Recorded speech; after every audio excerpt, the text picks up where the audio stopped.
जय जय श्री राधे। श्रावण मास के कृष्ण पक्ष की एकादशी तिथि को कामदा एकादशी का व्रत रखा जाता है। इस साल कामिका एकादशी का व्रत 21 जुलाई को है।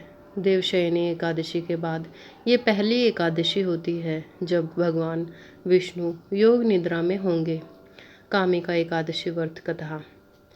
कुंती पुत्र धर्मराज युधिष्ठिर ने श्री कृष्ण से कहा कि आपने देवशयनी एकादशी और चातुर्मास के महत्व के बारे में बता दिया है।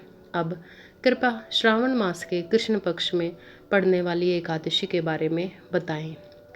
श्री कृष्ण ने कहा कि हे युधिष्ठिर, इस एकादशी की कथा एक समय स्वयं ब्रह्मा जी भी देवर्षि नारद से कह चुके हैं, अतः मैं भी तुमसे वही कहता हूँ। नारद जी ने ब्रह्मा जी से श्रावण मास के कृष्ण पक्ष की एकादशी की कथा सुनने की इच्छा जताई थी। उस एकादशी का नाम विधि और महात्म्य जानना चाहा।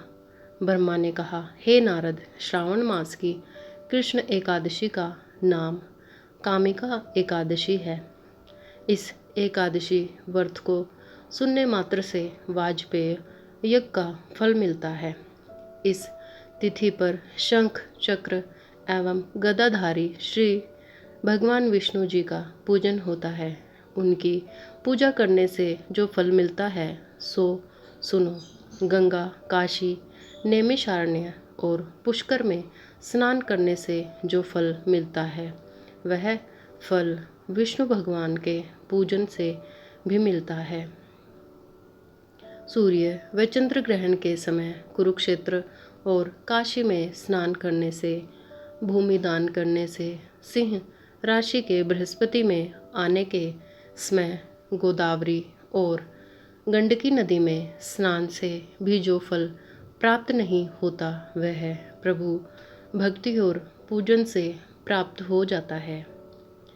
पाप से भयभीत मनुष्य को कामिका एकादशी का व्रत अवश्य करना चाहिए। एकादशी व्रत से बढ़कर पापों के नाशों का कोई उपाय नहीं है। स्वयं प्रभु ने कहा है कि कामिका व्रत से कोई भी जीव कुयोनि में जन्म नहीं लेता।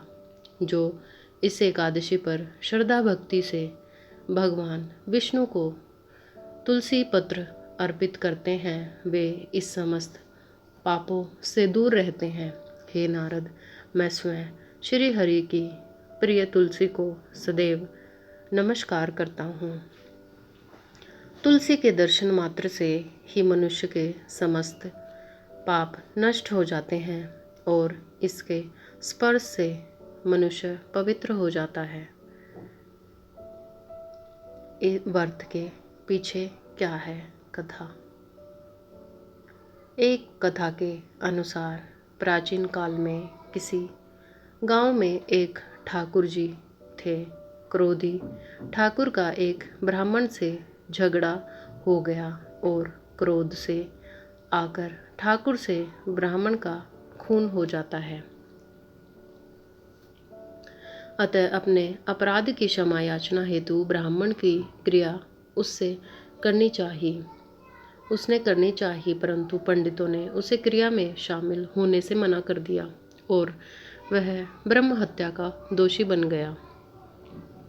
परिणाम स्वरूप ब्राह्मणों ने भोजन करने से इनकार कर दिया।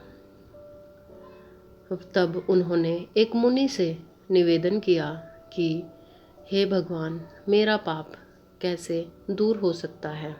इस पर मुनि ने उसे कामिका एकादशी व्रत की प्रेरणा दी। ठाकुर ने वैसा ही किया जैसा मुनि ने उसे करने को कहा था।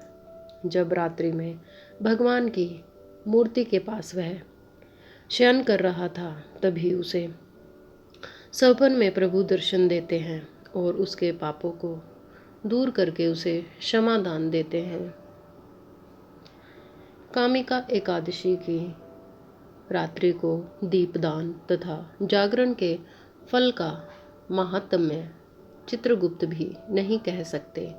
जो इस एकादशी की रात्रि को भगवान के मंदिर में दीपक जलाते हैं, उनके पितर स्वर्गलोक में अमृत पान करते हैं, तथा जो घी या तेल का दीपक जलाते हैं वे 100 करोड़ दीपों से प्रकाशित होकर सूर्य लोक को जाते हैं। ब्रह्मा जी कहते हैं कि हे नारद, ब्रह्म हत्या तथा भ्रूण हत्या आदि पापों को नष्ट करने वाली इस कामिका एकादशी का व्रत मनुष्य को यत्न के साथ करना चाहिए। कामिका एकादशी के व्रत का महात्म्य श्रद्धा से सुनने और पढ़ने वाला मनुष्य सभी पापों से मुक्त होकर भगवान विष्णु लोक को जाता है। भगवान के विष्णु लोक को जाता है। जय जय श्री राधे, जय जय श्री राधे, हर हर महादेव।